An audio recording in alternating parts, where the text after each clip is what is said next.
আসসালামু আলাইকুম রহমতুল্লাহ।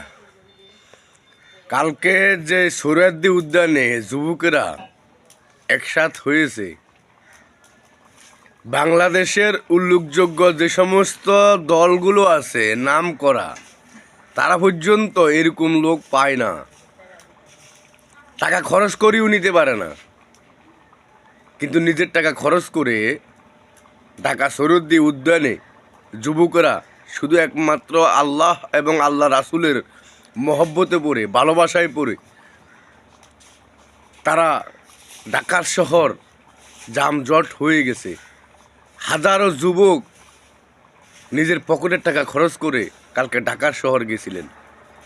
সেটা অবশ্যই আপনারা জানেন বা আপনারা দেখছেন। এটা কিন্তু আসলে শুধুমাত্র দলের মহব্বতে পড়ে না, দ্বীনের মহব্বতে, কোরআনের মহব্বতে।